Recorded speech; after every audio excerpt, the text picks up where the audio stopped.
प्रदेश में मौसम विभाग ने आज और कल 5 जनपदों में बारिश और बर्फबारी का पूर्वानुमान जारी किया है। इसको लेकर अलर्ट जारी किया गया है। बारिश और बर्फबारी उत्तराखंड के कुमाऊं मंडल के 2 और गढ़वाल मंडल के 3 जनपदों में होगी। इन 5 जनपदों में मौसम विभाग ने जो पूर्वानुमान जारी किया है उसके अनुसार राज्य के गढ़वाल मंडल के उत्तरकाशी, चमोली और रुद्रप्रयाग जनपदों में बारिश और बर्फबारी होगी। कुमाऊं मंडल के पिथौरागढ़ और बागेश्वर जनपदों में भी बारिश और बर्फबारी होगी। मौसम विज्ञान केंद्र के वैज्ञानिकों ने साफ किया है कि इन 5 जनपदों में 3200 मीटर और उससे अधिक ऊंचाई वाले इलाकों में बारिश और बर्फबारी की संभावना है। अगर तापमान की बात करें तो पहाड़ों की रानी मसूरी का आज का अधिकतम तापमान 11 डिग्री सेल्सियस और न्यूनतम तापमान 3 डिग्री सेल्सियस है। सरोवर नगरी नैनीताल का अधिकतम तापमान 16 डिग्री और न्यूनतम तापमान 6 डिग्री सेल्सियस है। रानीखेत का अधिकतम तापमान 18 डिग्री और न्यूनतम तापमान 4 डिग्री सेल्सियस है। तो वहीं मुनस्यारी का अधिकतम तापमान 14 डिग्री और न्यूनतम तापमान 3 डिग्री सेल्सियस है। वहीं गैरसैंण का अधिकतम तापमान 19 डिग्री और न्यूनतम तापमान 6 डिग्री सेल्सियस है। राज्य उत्तराखंड में स्वास्थ्य मंत्री डॉक्टर धन सिंह रावत ने अधिकारियों को शीघ्र नर्सिंग अधिकारियों को 2 सप्ताह के भीतर नियुक्ति के निर्देश दिए। यह तैनाती 5 मेडिकल कॉलेजों व कैंसर संस्थान में रिक्त पदों के सापेक्ष होंगे। स्वास्थ्य मंत्री ने इसके लिए विभागीय अधिकारियों को निर्देशित किया है। उत्तराखंड चिकित्सा सेवा चयन बोर्ड से चयनित 1314 नर्सिंग अधिकारियों को 2 सप्ताह के भीतर नियुक्ति दे दी जाएगी। इन सभी नर्सिंग अधिकारियों को प्रदेश के 5 राजकीय मेडिकल कॉलेजों व राजकीय कैंसर संस्थान हल्द्वानी में रिक्त पदों के सापेक्ष तैनात किया जाएगा। इसके लिए विभागीय अधिकारियों को सभी औपचारिकताएं पूर्ण करने के निर्देश दे दिए गए हैं। स्वास्थ्य मंत्री धन सिंह रावत ने बताया कि राज्य के 5 राजकीय मेडिकल कॉलेजों को 2 सप्ताह के भीतर नर्सिंग अधिकारी मिल जाएंगे। इसके लिए विभागीय अधिकारियों को नियुक्ति प्रक्रिया की सभी औपचारिकताएं पूर्ण करने के निर्देश दे दिए गए हैं। उन्होंने कहा कि राजकीय मेडिकल कॉलेजों में नर्सिंग अधिकारियों के स्वीकृत पद लंबे समय से रिक्त पड़े हैं, जिनमें राजकीय मेडिकल कॉलेज देहरादून में 323, हल्द्वानी 320, रुद्रपुर 310, अल्मोड़ा 207 और श्रीनगर में 300 पद शामिल हैं। इस प्रकार राजकीय कैंसर संस्थान हल्द्वानी में भी 64 पद स्वीकृत हैं। इन सभी स्वीकृत पदों के सापेक्ष सेवा चयन बोर्ड से चयनित नर्सिंग अधिकारियों को तैनात किया जाएगा, जिसमें अधिक समय लगने के चलते चयनित अभ्यर्थियों को शीघ्र तैनाती देने का निर्णय लिया गया है। उन्होंने बताया कि सत्यापन प्रक्रिया पृथक से चलती रहेगी। यदि नौकरी पाने के उपरांत किसी अभ्यर्थी के सत्यापन में गड़बड़ी पाई जाती है तो उसके खिलाफ सख्त कार्रवाई की जाएगी। डॉक्टर रावत ने बताया कि सरकार की प्राथमिकता मेडिकल कॉलेजों में जल्द से जल्द नर्सिंग अधिकारियों को नियुक्ति देना है। राज्य उत्तराखंड के नैनीताल जनपद से हल्द्वानी से एक दिल दहला देने वाली घटना की खबर सामने आ रही है, जहां पर नशे में धुत पूर्व फौजी ने अपनी पत्नी समेत अपने बेटे पर दराती से हमला किया है। इतना ही नहीं बल्कि आरोपी पति ने अपने परिवार वालों को जिंदा जलाने का प्रयास भी किया।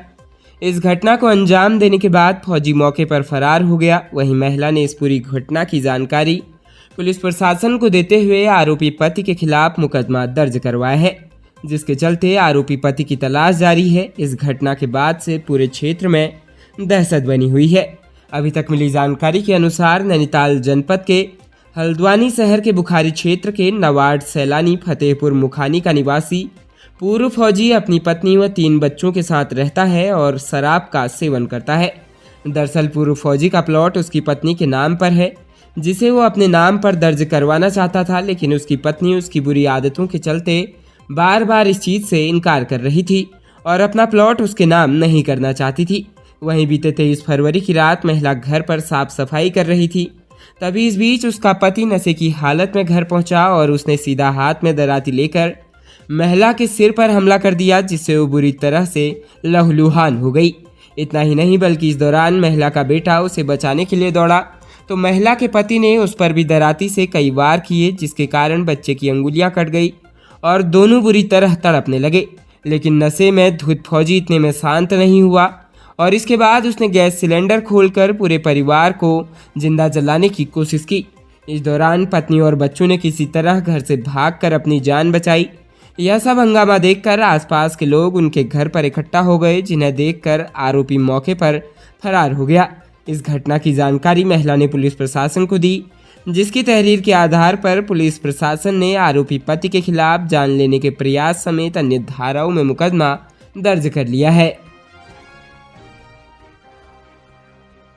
प्रदेश के लक्सर में घर के सामने से होकर गुजर रहे युवक को जबरन मारपीट का मामला सामने आया है। युवक के पिता की तहरीर पर पुलिस ने आरोपी 7 लोगों के खिलाफ मुकदमा दर्ज किया। लक्सर कोतवाली क्षेत्र के केहड़ा गांव निवासी धीर सिंह ने पुलिस को तहरीर देकर बताया कि उसका पुत्र मोनू गांव के रास्ते से होते हुए अपने घर जा रहा था। जब वह गांव के जितेंद्र के घर के सामने पहुंचा तो जितेंद्र व उसके परिवार के अन्य लोगों ने उसके पुत्र को जबरन अपने घर के अंदर घसीट लिया।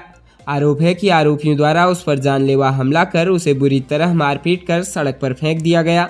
जानकारी मिलने पर उसके परिजन उसे अपने घर लेकर आए। आरोप है कि इसी बीच आरोपी उनके घर का दरवाजा तोड़कर जबरन घर में घुस आए तथा गाली गलौज करते हुए घर में तोड़फोड़ की। घर में मौजूद लोगों द्वारा अंदर कमरों में घुसकर किसी तरह अपनी जान बचाई गई। युवक के पिता की तहरीर पर पुलिस ने आरोपी 7 लोगों के खिलाफ मुकदमा दर्ज किया है। दूसरा मामला कार के बोनट पर चढ़कर नाचने से रोकने पर बारातियों ने कार स्वामी को कार से खींचकर मारपीट की गई। कार स्वामी ने मौके से भागकर किसी तरह अपनी जान बचाई। पुलिस ने मामले में आरोपियों के खिलाफ मुकदमा दर्ज कर लिया है। लक्सर कोतवाली के प्रभारी निरीक्षक राजीव रौथान ने बताया कि कार स्वामी की तहरीर पर आरोपियों के खिलाफ मुकदमा दर्ज कर लिया गया है।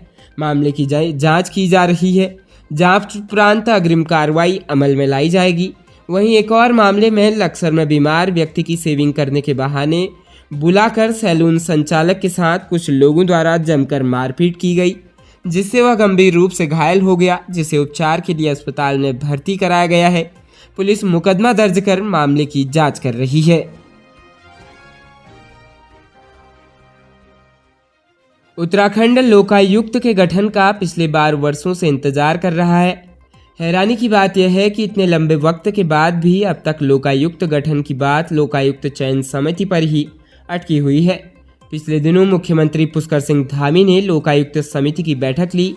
इस बैठक में चयन समिति के सदस्यों को लेकर चर्चा की गई।